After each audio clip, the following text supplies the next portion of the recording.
బొట్టు, బొట్టు అంటే ఒట్టి బొట్టు కాదు, బొట్టు పాపిట బొట్టు. వివాహిత స్త్రీ బొట్టు పాపిట బొట్టు ఒక మాంగళ్యం అవుతుంది. బొట్టు, చెవిదిద్దులు, మెల్లో మాంగళ్యం, చేతి గాజులు, కాలి మెట్టలు మొత్తం కలిపి పంచ మాంగళ్యాలు అవుతాయి.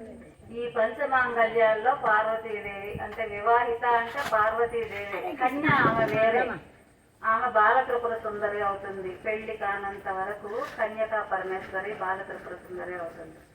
వివాహం అయిన తర్వాత స్త్రీ పార్వతీదేవి అవుతుంది. వివాహం చేసుకునేటప్పుడు గౌరీదేవి అవుతుంది.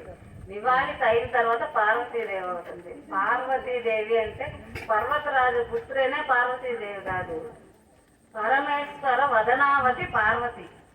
ఆమె పరమేశ్వరునికి వదనావతి కావడానికే పార్వతీదేవిగా ఆమె ఉద్భవించింది. అందువల్ల పరమేశ్వర వదనావతి పార్వతి అయింది. తర్వాత పర్వతరాజ పుత్రి పార్వతి అయింది కాబట్టి పార్వతి. వివాహిత స్త్రీ ఒకళ్ళ వదనావతి కాబట్టి ఆమె పార్వతీదేవి అవుతుంది. ఈ పంచమాంగళ్యాలు తప్పకుండా పాటించాలి. ముక్కు పుడక, బొట్టు, చెవిదిద్దులు, మాంగళ్యం, ముక్కు పుడక, కాలి మెట్టెలు, ఇవి పంచమాంగళ్యాలు తప్పకుండా ప్రతి స్త్రీ అవి ధరించాలి ప్రతిరోజు. తర్వాత మనము పసుపు అసలు అనేది ఎందుకు పుట్టిందంటే పార్వతీదేవి ప్రకృతి దేవత. ప్రతి చెట్టులో పార్వతీదేవి. కానీ ఆ చెట్టు మొదలునే మనం చూసుకుంటాం కదా, ఆ చెట్టు మొదలు బెరడు ఎలా ఉంటుంది, నల్లగా ఉంటుంది. ఏ చెట్టుకైనా బాగా పరిపక్వత చెందిన తర్వాత బెరడు అనేది వస్తే అది నల్లగానే ఉంటుంది. ఆ విధంగా పార్వతీదేవి నలుపుగా ఉద్భవించింది. నలుపు రంగుని శ్యామల అంటారు. ఆ శివుడు ఆమెని అమ్మ శ్యామల అని పిలుస్తుంటారు. నేను నల్లగున్నాను శ్యామల అని పిలుస్తున్నారు అని ఒకరోజు అలిగి కూర్చుంటుంది.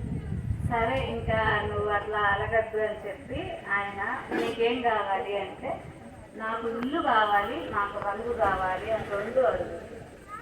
అప్పుడు ఆయన రంగు కోసం అప్పటికప్పుడు పసుపు కొమ్ము వృక్షాన్ని సృష్టించి ఆ పసుపు నోరి పచ్చగా మొహాన్ని, ఆయన చంద్రుడు అంత వెన్నెలగా ఉంటాడు శివుడు తెలుగు, అందువల్ల ఆయన పులి చర్మం నల్ల మచ్చలు వేసుకొని ఏనుగు చర్మం కప్పుకొని ఆమె కంటే ఆయన తగ్గి ఆమె అందాన్ని పెంచడానికి పసుపు వృక్షం తయారు చేసి ఆమెకు పసుపులు పోసి ఆమెని పచ్చగా ఆయన్ని కొంచెం కలర్ తక్కువగా చేసుకుంటే అప్పుడు నేను కలగున్నాను అని ఆమెకి తృప్తి పడద్ది. ఇంకొక కోరిక ఏంటి అంటే నాకు సొంత ఇల్లు కావాలి అంటే.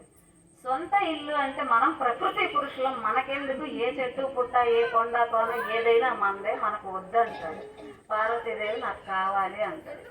అప్పుడు ఆయన ఏం చెప్తా అంటే సరే దాని పరిణామం ఎలా ఉన్నా నువ్వు స్వీకరించాలి అని చెప్తాడు. సరే స్వీకరిస్తానంటుంది.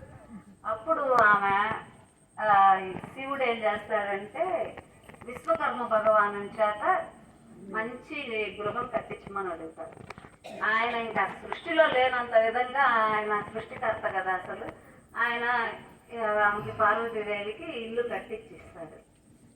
ఈ భూమండలంలో కానీ దేవతల్లో కానీ అసురుల్లో కానీ కరెక్ట్గా ఇది ముహూర్తం దేనికైనా సరే, ముహూర్తం యుద్ధానికైనా సరే, గృహ నిర్మాణానికి దేనికైనా సరే ముహూర్తం పెట్టగలిగిన ఒకే ఒక సమర్థుడు రావణ బ్రహ్మ.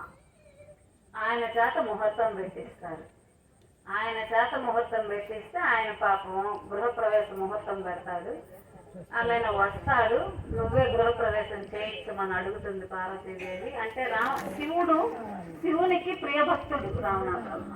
ఆ గృహప్రవేశ ముహూర్తం పెట్టిన తర్వాత ఆయన గృహప్రవేశం చేయించిన తర్వాత ఇక్కడ ఒకటి తెలుసుకోమని చెప్తాడు శివుడు. ఆమె అంతా నేను సంతుష్టురాలని, బాగా జరిగింది, ఇల్లు బాగుంది, నీకేం కావాలో కోరుకో రావణ అంటుంది.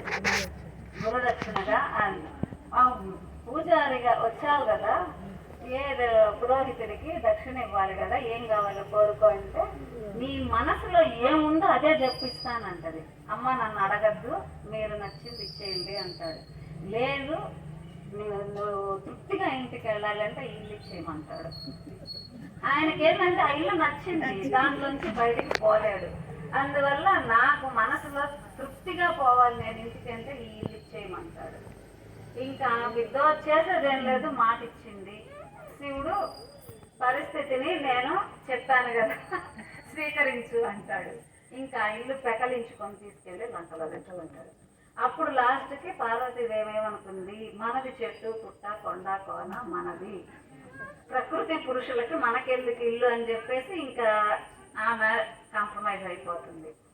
అప్పుడు ఈ శివుడు ఏం చెప్తాడంటే, ఎవరైనా సరే ఎవరికైనా ఏదైనా దానం చేసేటప్పుడు నీకేం కావాలో కోరుకో అనకూడదు. నా దగ్గర ఉన్నదేదో నేను ఇస్తాను, సంతోషంగా తీసుకెళ్ళు అని చెప్పాలి. కానీ నీకేం కావాలి అనే ప్రశ్న మాత్రం ఉండకూడదు. మానవాళ్ళకి ఇది తెలియాలి, దీనికోసమే ఇది నేను సృష్టించాను, చిన్న కథ మాత్రమే అని చెప్తాడనమాట. అందువల్ల ఎవరైనా సరే ఏదైనా నీకేం కావాలో చెప్పిస్తాను అనుకోదు. వాళ్ళు ఆయువు పట్టుని అడుగుతారు. ఆ విధంగా పసుపు అలా పుట్టింది. ఇప్పుడు మనము దుర్గాదేవి అంటే దుర్గాదేవి కదా మనం కొలుచుకుంటున్నాము.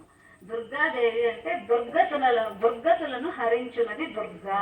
అంటే మన గతి దుర్గతులుగా ఉన్నప్పుడు, మంచి పరిస్థితులు, మన పరిస్థితులు మంచిగా లేనప్పుడు వాటిల్ని హరించుకునేది దుర్గాదేవి. ఆమె స్మరణ వల్ల. దానికి దుర్గా సూక్త పారాయణ ప్రతిరోజు ప్రతి స్త్రీ చదువుకోవాలి. దాంట్లో తారిణీ శక్తి అని ఉంటుంది. తారిణీ శక్తి అంటే, తారిణి అంటే పడవ లాంటిది. మన కష్టం ప్రతిదీ దాటిచ్చే శక్తి దుర్గా సూక్తంలో ఉంటుంది. మన కష్టాన్ని దాటిచ్చే శక్తిని తారిణి శక్తి అంటారు, దుర్గా సూక్తంలో ఉంటుంది.